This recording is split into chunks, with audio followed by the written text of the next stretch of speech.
Hello, welcome to Ray-ality TV. I'm Raymond Bakari, and today I'm joined by the State Senator for District 5 here in Rhode Island, Senator Sam Bell. Senator Bell, how are you today? I'm doing well. Thank you so much for having me on. Thanks for coming on. It's a pleasure of mine to have you on the show. For my first question here, these first couple are going to be about a bill that you and Rep. Morales are leading the front on, which is to make institutions like Brown University that have a non-taxable status pay their fair share. Can you explain a little more about what this bill will do and what changes it'll bring? Yeah, so, we've discussed this issue for a long time, and for a while, a lot of the legislation around this would have excluded institutions like Brown University that have these ancient charter exemptions. In the case of Brown University, there is a colonial charter signed by King George of England between the colony of Rhode Island and Brown University. And it says that the college is exempt from paying property taxes. And for a long time, people have decided that, it means that there's no way that there can be any kind of explicit taxation, despite the fact that Brown University has a significant financial funding stream. Now, I don't believe, and actually has quite a bit of commercial property that's similarly exempt from taxation. Or residential property that's not really being used as an educational institution, but just owned by the institution. And I don't think that that's fair. I think that there should be some taxation applied, particularly in the cases of owning commercial property. I think it's not fair. So there have been attempts to address this before, but they've all excluded Brown, and they've all allowed this colonial charter exemption to basically block Brown University from being subject to any kind of taxation. And we didn't think that that was right. And so, I made a campaign commitment in my reelection to look into the law, try and figure out if there is a way to do it legally, where Brown actually can be legally taxed just the same way as every other institution. And for me, it's really important that we treat all institutions fairly, and that we base taxation based off ability to pay. Not necessarily other factors such as ownership of land, but really it should be around the ability to pay. How wealthy an institution is it? Is it primarily taking in wealthy students paying large amounts of tuition, or is it an institution that's more of a charitable institution, or an institution where there simply isn't this massive amount of tuition revenue? So that was the goal. And so we looked at, we did a legal analysis. We found the original text of the charter. We found actually the language was surprisingly limited, that it was limited to, quote, the college estate. Now, in the 18th century legal understanding of that, it turns out to be relatively similar to what it is today, which is property. It's only taxation on property that is exempt, and you can actually tax income. And this is the case. And I think has been done in the past. There was a proposal to do a taxation on some revenue streams for the university in the past by the Remote administration. So we believe actually there are ways to do it. And so we looked at tuition revenue because we felt high dollar tuition revenue for tuition above a high level was really a good way to do it, because that way we focused on essentially the kind of revenue that indicated it was a wealthy institution that really had the capacity to pay. And we think it should be structured based off capacity to pay. So that's how we looked at it. We structured it around the revenue side, the tuition side, and only focusing on high dollar tuition, not smaller dollar tuition. And then it also would have applied similarly to the high schools, which have been exempted through a series of patchwork individual exemptions passed by the General Assembly, a practice that I strongly disagree with. I think it has exempted a lot of wealthy institutions, Providence Country Day, LaSalle Academy, that really can afford to pay what they owe under current state law. So that's what the bill does. And, for a long time, there has been this argument that essentially the solution to Providence's problems financially is not state aid. It's just simply they have to find a way to tax Brown University. They have to find a way to get revenue from these wealthy institutions. And it's become a sort of excuse to not fix Providence's financial problems from the state level. It's sort of been, well, you have to do this, but by the way, you can't do this because of this ancient court exemption and ancient charter exemption protected by the Supreme Court in Dartmouth v. Woodward in the early 19th century. And so it's this sort of catch-22 that this is the solution, but you can't do it. So we're not solving Providence's financial problems. And one of the things that I think was really important about this bill is it really puts actually doing that actually on the table. And everyone who says that we need to actually like do this to, and we strongly believe we do need to do this to address some of the financial problems, who believes it should be put on the table, we need to pass this bill because for a while that's been an excuse to avoid restoring the amount of state aid, which is also needed. But we need to do this. We need to actually put up or shut up and pass this legislation so that all of our municipalities have these tools to get around these ancient charter exemptions. And I just want to, so you had mentioned like the revenue, does that look into their endowment that they have? Because their endowment's at like 7 billion, I believe. So this particular legislation does not look at endowment earnings. It's primarily focused on tuition.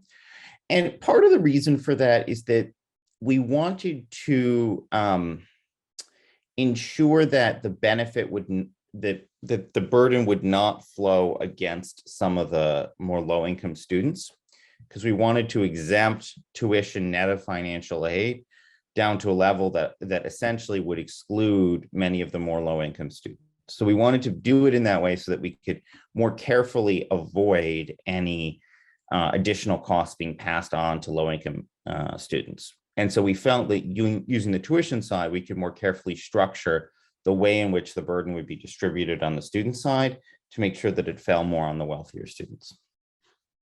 And this is an interesting issue that I've talked about probably way more than any other issue on this show, especially throughout the summer when I've had like mayoral candidates and politicians in Providence. And, you know, to my understanding, Brown University has like within the range of like 50% of the property in the city that's off the tax roll. And I'm just curious, how much revenue would this bill is projected to come if this bill were to be signed? So this bill is enabling legislation under the so-called supremacy clause of the Rhode Island Constitution. Municipalities are severely restricted in terms of what they can do for taxation innovation. So the General Assembly has to authorize certain forms of taxation for municipalities to be able to do that. So this would simply be authorizing legislation that would allow Providence a lot of discretion, and actually all municipalities, a lot of discretion about what rate structure they would use, what brackets they would use, and it's designed to allow discretion. Now, the hard limits that are put in it are these dollar amounts to prevent, basically designed to prevent them from going after students who are more low income. That's sort of the one hard restriction that was written into the bill. We felt that that was very important. The limits, I believe, are. I think it's really important to have them in there, but we really did not want them to be so limiting that that municipalities would not be able to innovate. So the goal really is to put it on the municipalities, allow them that innovation flexibility. So the specific limits are for high institutes of higher education, no tuition net of financial aid can be taxed under 25,000. And for high schools, it's under 13,000. So effectively, a lot of people pay tuition net of financial aid less than that, and would be entirely excluded. So we wanted to set that hard floor. It wouldn't prevent municipalities from setting a higher floor. Wouldn't prevent them from having a graduated rate structure or anything like that. But it's really, we wanted that flexibility for the municipalities. And the other thing is, by putting this on the books, you know, one of the ways we have envisioned that I think municipalities might use this in reality is as leverage. They might not have to actually take advantage of this law, but it can become negotiating leverage with these institutions to get them to negotiate much fairer deals than they currently have. A good example of that would be in Smithfield, where legislation was added to allow the town of Smithfield to charge Bryant University for certain services, fire services, et cetera. And it led to a more favorable pilot agreement being signed, or I believe that was the intention of the law. So those kinds of things we can try and have work that way. So it might not even actually come into effect. It might just be the fact the city has the power to do this would cause Brown to come to the table in a reasonable way instead of the completely unreasonable deals they've been currently putting up, which essentially are to pay a relatively small amount of money in exchange for a lot of control over parking on the east side. It's more of a buying something from the city deal than giving something to the city. And I know the main focus with this bill is Brown University, but there are other colleges too with this status, like Johnson and Wales, PC, I believe RISD too. And then you had mentioned high schools like LaSalle, for example. Is this opening the door for those institutions to have to pay their fair share too, or is it just focusing on Brown? Oh, 100%. I mean, Brown is in many ways the star witness here, but it really would affect a lot. Now, in some cases, some institutions in the state don't charge tuition high enough for this to be particularly relevant in a lot of cases. But I believe definitely would affect PC and RISD. I think that's right. That's fair. That's how it should be. Because quite frankly, there is, in my neck of the woods, PC does have a lot of land that is tax exempt, a lot of high value land that's tax exempt, and probably should contribute something for that. And same thing with RISD.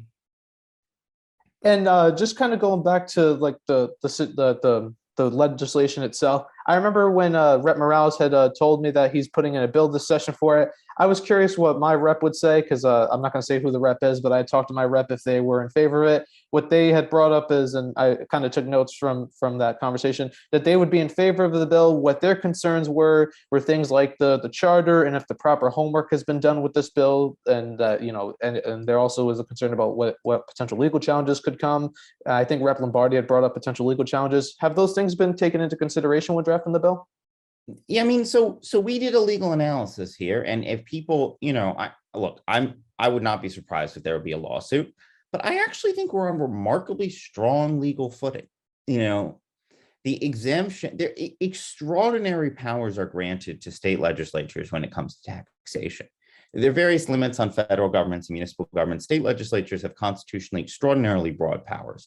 The only thing stopping us is this constitutional thing under Dartmouth v. Woodward, which holds that college charters that were signed by colonial governments are contracts binding in perpetuity on the resulting state governments, and therefore protected under the federal constitution's prohibition on inhibiting or impairing the obligation of contracts. So that's the only thing. And it comes down to the actual wording of the contract. And here the contract is actually quite limited. The charter language says only the college estate. And I think you really genuinely struggle to come up with a way in which an income stream would be exempt from taxation under that language. I think it would be a tortuous and completely unreasonable reading of the law. I don't see it as reasonable. I just don't see it. I think it would be such a stretch. And people have this sort of perception about legal problems. One thing I've noticed often since I was elected to the Senate is people have this idea, if there is a legal problem that's presented, that it means you just can't do this because of something. And people often exaggerate what that legal problem is, or misconstrue it, or don't fully understand it. And when you actually look at the text where it's written, where that legal problem actually is, you very often find that the problem is, at a minimum, more nuanced than how people are portraying it, and sometimes completely different from how people are talking about it. And I think this is one of those cases. It actually is a very limited exemption, and it's limited to property taxes, which happens to be the form of taxation municipalities currently have the authority to issue. But it is under no way, shape, or form the language. It's just the word estate has a legal meaning. It's a well-established legal meaning. And I just don't think it applies to any kind of income stream. And actually, one argument that underlies that is in other places, it talks about exempting, quote, the persons and estates of like Brown professors and things like that. So it talks about in other language additional things on top of estates when it does want to exempt more than just the estate. It's pretty clear intent. And I think a lot of people sort of assume that there's something deeper there, that there's some more serious legal problem. But I strongly encourage anyone to just look at the law, look at it themselves. It's actually a lot more cut and dried than people might think. I heard recently Brown University is trying to buy up the jewelry district. How would this bill affect that? Would that land? It would definitely affect it quite a bit, right? And so the thing is, my hope is that we should get to a regime where Brown is actually taxed for the property it owns, and that the ideal policy is more Brown is taxed on the property it owns that's not educational in purpose and should not be exempted. And, it would not be the case in other universities. If they buy land and run it as a commercial thing, it would not be automatically exempt. But the terms of Brown's exemption mean that any estate, any property owned by them is exempt. So we can enforce something like that using this and a more logical policy that would exempt with the threat of a much more onerous taxation scheme using this. So it can be a way to get around some of that and compel Brown to come to a more reasonable position here. And so you couldn't directly tax additional land purchases, but you could use this as leverage to get there. And that's, one of the ways we envision it being used. Now, I do want to add one more thing into the debate about valuation of properties. And this is something that we often don't talk about. But I contend, and I know this might be a controversial statement, but there has never been that much auditing of the valuations of these tax-exempt properties. And I believe that the city has severely screwed up by massively undervaluing the tax-exempt value of these properties. There's a huge problem with assessments in the city. Tax assessments in the city are nowhere near close to their cash value for wealthy institutions. We just had this sort of de facto thing.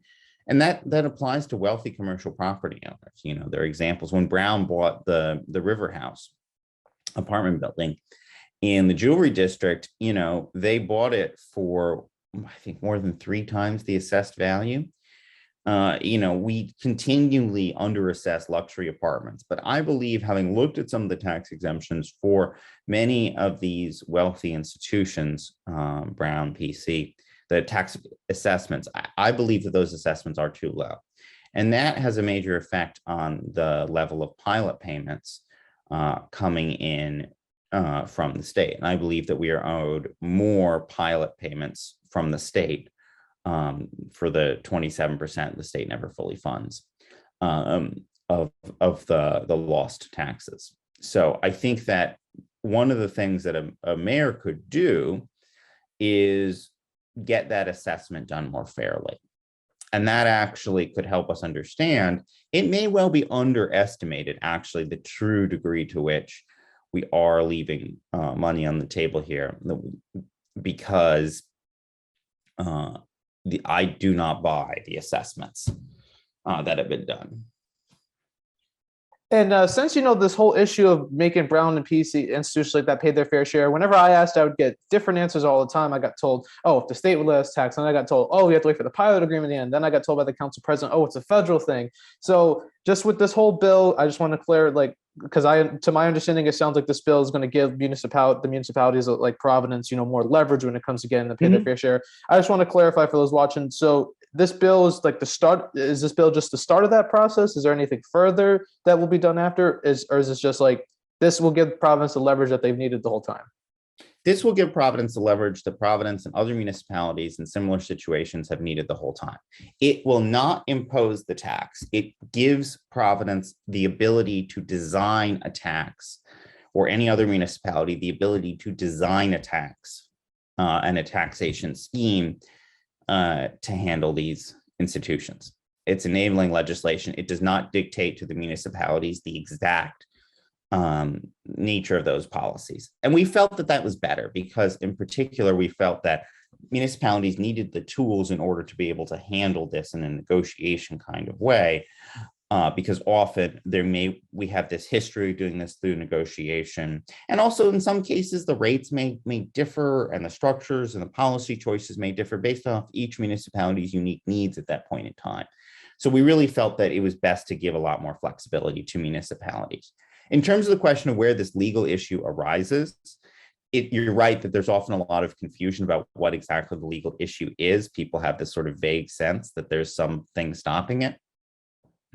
What it is for Brown, which is different for some of the other institutions, but for Brown, it is simply there is a colonial charter signed by King George that's a binding contract between the colony of Rhode Island and Brown University. And under the Supreme Court decision, Dartmouth v. Woodward, in the early 19th century, it was held that college charters are binding contracts that are binding on resulting state governments, even if they were signed before the Revolutionary War by a colonial government, and they're binding in perpetuity. And so that tax exemption is binding in perpetuity, and it's protected by the federal Constitution's contracts clause. That's the legal issue. So it is a constitutional thing dating back to this charter. So it's a complex mix of state and federal, but that's the legal issue. That's the problem. And it's a little bit confusing. It deals with some constitutional law issues. And so there has been a little bit of confusion over what the exact legal issue is. I'm glad we're able to clarify that, because I felt like a broken record for like having to ask that question over and over to every different Providence elected official. And then I was like, getting different answers. So is it me not asking it correctly? But just one subtopic I wanted to ask about this bill before we shift to a couple other topics I had in this, because I wanted to mainly have the first half dominated by this bill, because it's the main big piece of legislation that actually kind of plays into the other subtopics. So you're leading this on the Senate front of things. How many senators, to your knowledge, are on board with the bill currently? Well, we got a lot of support in the Senate. We got quite a lot of co-sponsors. There was a lot of interest from the Providence delegation, as well as from around the state. There's really a lot of interest in taking on these wealthy institutions. And, it's always difficult to pass legislation, often takes a long time. This is certainly goes up against very powerful interests. So, it might take us some time to get this done, but I do intend to get this done. And, there's actually interest, including from the current leadership, who are interested in some kind of resolution to the Brown University wealthy institutions tax exemption problem. So I'm hopeful that we may well be able to get something like this done. I'm not trying to set any expectations it'll happen in the next year or two, but I do hope to get this done eventually. And there really is interest and there really is support. And I'm glad you mentioned leadership, because it actually played into my next question. Have there been any recent conversations with either the leadership, the governor, or maybe even the Republicans on where they stand on this? And if not, are there any plans to? So I have had some conversations with people in leadership about this, and I'm excited about the possibility that we may well be able to get to something here. The leadership, I have disagreed with them on this. I feel like they have been hypocritical when it comes to they have argued for a long time that it needs to happen to Brown University, but I feel like there's a reluctance to actually do it.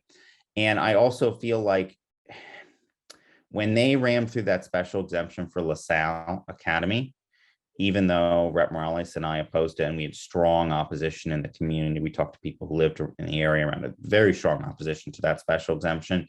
I think that was wrong. It didn't have a council resolution for it either. Usually these things only happen when there's a council resolution. The local senator, the local rep are all in support. That didn't happen here. It was rammed through for political reasons because of LaSalle's political connections, and it wasn't right to create a special exemption for political reasons. And there was quite a lot of opposition in the Senate. I mean, like leadership, it's very difficult to defeat them on something, but there was considerable opposition, and they had to weaken the bill so that LaSalle would not be able to acquire as much new territory and just continually to buy up land and exempt that. So they did have to weaken it. it in a somewhat meaningful way in order to get it passed. And I actually think they might not have been able to have the votes to pass it had they not done that. We had a number of senators expressed opposition from the leadership senators, committee chairs who don't normally vote against the leadership, voted against the leadership on this particular bill. And I'm very grateful to them for the courageous stances that they took. But it's a sign, I think, that there's real feeling in the Senate that wealthy institutions should be paying their fair share, not full freight. No one believes that these institutions should be taxed at the same level as commercial property, but there is money there, and where there is money there and they are able to pay, they should be paying something. They really should. And this is going to be a big issue when it comes to Providence politics come 2022 with the mayoral race, because I believe, to my understanding, that pilot agreement is up in 2022 or 2023. And now segueing into 2022, the maps, the drafts of the maps for the House and Senate have come out. And when I looked at it, my rep district changes from, which I found to be interesting. And I know your Senate district is a little closer to mine. Are you still planning on running for re-election for that seat in Senate District 5 in 2022? I am planning on running for re-election. It's unfortunate that we have this level of retribution around these maps in politics. The draft maps are fairly clearly designed, I think, to remove some areas that were more favorable to me in the primary. But I'm confident I can win under the new lines. Even the more conservative version of the new lines, I'm quite confident I can still win. Are you still in Senate District 5 under the new lines? Yes, they did not cut me out. They might have legal problems if they start cutting out senators. There's some court precedents that create issues there. And look, I'm sure they could have done worse, but I think this current map it's unfortunate that we have this level of retribution. It's unfortunate that that's how the maps are drawn with this level of politics. And one of the things that surprised me about the map, in fact, that I really did not expect, is the current drafts really seem to make choices that are deliberately harmful to conservative senators around me or leadership aligned senators around me in order to also be harmful to me, including to the Senate president himself. One version of the maps basically leaves him with the most progressive section of Elmhurst and me with the most conservative section of Elmhurst, which is surprising to me, and I did not expect. I did not expect that he would draw the lines in a way that would be harmful to him, also in order to be more harmful to me. Similarly, the area that was most cut out of my district is sort of, I believe, with a political intent, is the area around Dexter Park, where I won overwhelmingly in my previous elections. That was moved into Senator Quesada's district, despite the fact that, at least in one version of the maps, my district became underpopulated, hers became overpopulated because of that choice. So I think that in some cases, there are decisions made for political reasons. And, a lot of people told me one reason to not stand up and be willing to vote my conscience, and to, even if it means going against the leadership. One of the arguments people made that you always have to vote with the leadership, always have to support them no matter what they do, no matter what the policy is, was that you were going to face retribution in terms of these maps if you don't. And, I don't have any regrets. I ran to represent the people of my district, to vote the right way and vote as I believe is right. And that's what I believe the people of my district want me to do. And I understand the costs that come with that. And I knew, that there was a high likelihood something like this would happen, but I don't have any regrets in terms of how I voted. And, sometimes there are prices you have to pay for following your conscience. I find that to be interesting with the way you mentioned with the Senate president's district, because I remember the consensus and the progressives were going to be that he was going to draw out the Providence part, so Lenny Sia would have a tough time against him in the primary next year, because he had given the Senate president a run for his money. I actually hadn't looked at that part of the map, so I find that quite interesting. He dumped a significant portion of it, but the portion that he kept in one version of the maps, he kept the most left-wing part and gave me the most reliably conservative voting in primaries part, which surprised me quite a bit. I did not call that. I did not call that. And speaking of your reelection, are there any key issues that you have that you plan to focus on when campaigning throughout the next year? Yeah, I mean, so one thing I think is really important is that we fight for evidence-based COVID policy. We have to end the pandemic. We have to get serious about vaccination. We have to get serious about doing the social work required to make vaccinations a reality. I think COVID has really exposed the degree to which when we have certain policy goals and we don't fund the social work behind it, we're just not able to make those goals effectively. So I really want to emphasize the need for public health policy to fight the pandemic. I think that's very important to my constituents. I also really do believe we need to have a conversation about changing the leadership in the General Assembly, about moving beyond the conservative machine that has run our state and having a more normal Democratic Party that shares the core values of the National Party. And we have to fix and rebuild our social safety net after decades and probably 2 decades now, but especially in the past few years during the Raimondo era of brutal Medicaid cuts, which I'm so proud, that we've now have 2 budgets in a row that we didn't do any more Medicaid cuts. In fact, the last budget, we actually started to roll them back a little bit. But after that, we really have to roll back the Medicaid cuts. We have to invest to save our social safety net, because the stories we hear from people who are unable to get the services they need, they're just heartbreaking.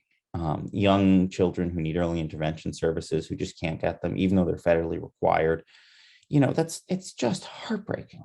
And I really think we have to address that. And mostly it's new federal money. Housing is another thing that, I'm really excited to be pushing to fix. I've been working with my intern on a plan and an analysis we'll be releasing in a little bit, revealing how much federal money we have been missing out on. I believe it's more than $190 million a year over the past 7 years. Soon, under the Build Back Better Act, possibly to rise to well over $500 million of federal money to provide affordable housing that Rhode Island has been choosing to turn away. I believe we have to take advantage of federal funds that are available that other states have been taking advantage of to actually build affordable housing. So that's one of the things I really want to emphasize, really, and getting real about it, bringing it to scale so that we can actually combat the housing crisis. So those are some of the things. And then I also want to talk about funding for Providence. I will continue to fight. I voted against the budget this year because it cut funding for Providence, even though we had a $417 million surplus. And also, I was strongly objected to delaying the stimulus, which I think has hurt the Rhode Island economy, hurt the people of our state. But I will continue to fight for the solvency of our city, because one of the things I hear over and over and over again from my constituents is about high taxes and terrible services. And the only solution to that is to have Providence be funded in a fair way, like municipalities in other states are. And we need to fight to get the funding fair so that the city government can be solvent.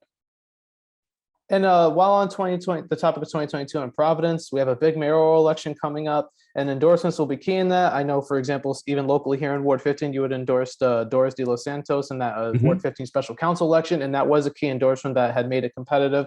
For the mayoral election, is there any candidate running in that primary at the moment that you're either supporting or planning on endorsing? So I believe that a lot of us, and I'm hopeful that a lot of progressive state legislators from the city will be making endorsements. I'd like us to actually make endorsements together as a group more towards the late spring timeline. I think it's just too early right now for us to be doing those endorsements. There's no real progressive candidate in the race. And I think, there is probably one candidate who's more progressive than the others. So we have a lot of people really are looking to, a lot of progressive voters are looking to figure out how they should vote.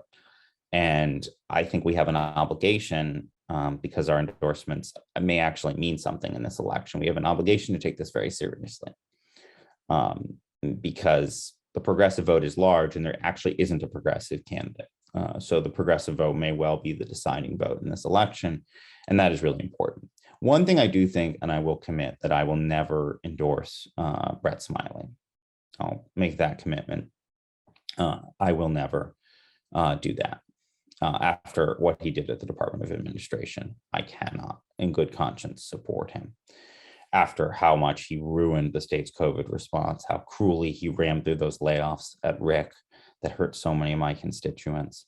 After he slashed the city budget, I don't understand how you can want to represent a city after you illegally cut that city's budget. It's such, I strongly oppose Brett Smiley. So I just want to make that clear. Under no way, shape, or form will I ever endorse Brett Smiley. And while we're talking about candidates, and you had mentioned a progressive candidate, I remember looking a while back, like when the election cycle was still early, on Wikipedia page, and I mean, even though it's Wikipedia, you should take it with a grain of salt. Your name was under potential candidates a while back before somebody had fixed it recently when there was more declared candidates, because there was a bunch. There was your name, Rep Morales, a bunch of counselors and reps, and I believe your name was also under a column that Dan McGowan may have written like a year or so ago as well. Were there ever plans to run for mayor in 2022? I mean, certainly some people talked to me about it. There was a lot of people mentioned there was no progressive candidate. We could have a progressive candidate to run for mayor. There was, I was certainly concerned about, I felt that I would run, and I still, might if it came to this situation. I felt I had an obligation to do everything possible to stop Brett Smiley from becoming mayor of Providence. And if I felt that I had to run to do that, I would do that. I'm not particularly interested. I love the work that we're doing in the Senate. I think that actually most of Providence's problems need to be fixed from the Senate. The Senate has been the source of a lot of Providence's problems. A lot of the issues require state level intervention. Most of the financial problems of the city can only be solved from the state. I want to solve those problems, but so often it's the state that is creating the policy issues that really harm the city government. So I wasn't so much interested in making that shift, but I do believe we've seen what conservative mayors with serious records, seriously problematic records on ethics, such as Smiley, I think, beyond dispute now after the ethics commission ruling that he has a really serious ethics problem. And, we've known about that for some time after watching how he's operated in those positions. I really believe that we've seen what unethical conservatives, what damage they can do to the city. And Providence cannot go back to someone like that. And, some of the previous, conservative and ethically challenged mayors had some mitigating factors, and I don't really see any of those with Smiley. I thought it would be a uniquely destructive administration, and something that, we all have an obligation to stop from happening. And if I felt that if it was necessary for me to run to stop it, I would do it.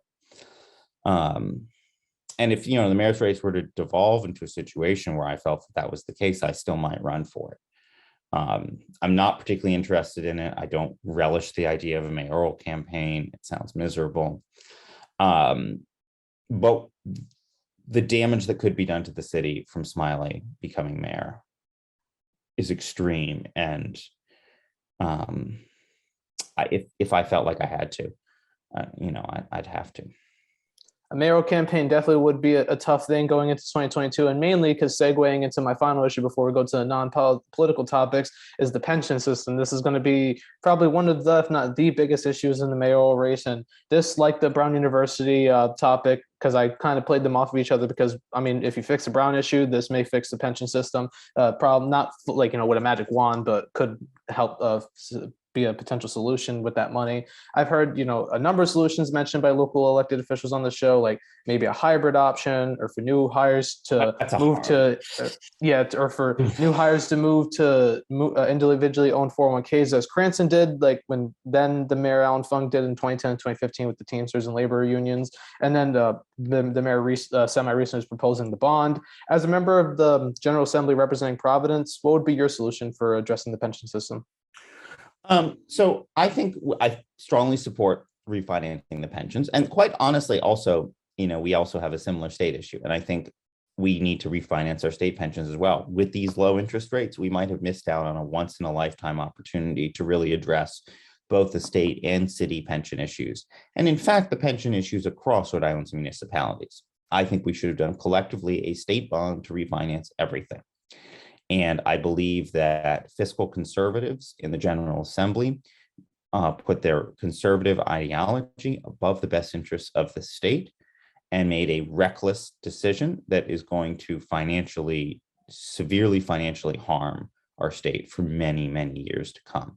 If we do not do this, if we do not take advantage of this once in a lifetime opportunity of such low rates to refinance these pensions, it is insane mismanagement. So we have to do that. Now, that does not solve the problem all at once. You also need an additional injection of cash. Now, I have suggested that one of the ways we should finance this at the state level is currently RICAP is we do a lot of pay-go infrastructure financing, which is an incredibly terrible fiscal bad practice, where we essentially are financing things that should be financed using the state's very low bond rating, especially given the current interest rate environment. It's just very reckless to do this kind of pay-go infrastructure spending. And so we waste huge amounts of money by doing it this way. One of the ways we can get out of that is because we are constitutionally required to make capital expenditures using this fund, is that we can make expenditures that are around rescuing toxic capital assets at the municipal level. And we can do capital transfers to capital funds. And I believe that we should remove infrastructure spending from RICAP because it's just such insane financial mismanagement. I mean, just bonkers. We should remove that kind of thing and then reinvest our RICAP funding stream in rescuing municipal pension funds. And I think that it's not just Providence. I mean, we talk about Providence, but there are a lot of funds in very seriously poor, including in actually quite wealthy communities, that there are serious funding issues. One thing I think that we also have to address is that the pensions are too low. We need more generous pensions for our state workers. We also need to roll back all the pension cuts because it was wrong. And then now that we're starting to face some inflation, we need to actually do some adjustments for cost of living. And we need to make that happen. We should shift towards inflation adjusted COLAs so that it depends on what the actual inflation rate is. Part of the reason why the pensions grew faster than was anticipated is because of an anti-worker decision made to not inflation adjust the COLAs. Back when the COLAs were, inflation in 1989 was 5% when Providence initially did the 5 to 6% pension COLAs, and we didn't inflation adjust those COLAs. And so inflation dropped and those became very strong COLAs. But the COLA is supposed to be a cost of living adjustment, and it should be tied to the actual changes in cost of living. So I think we should do that. And I do believe that the RICAP funding stream is about enough to create the solvency needed at municipal funds.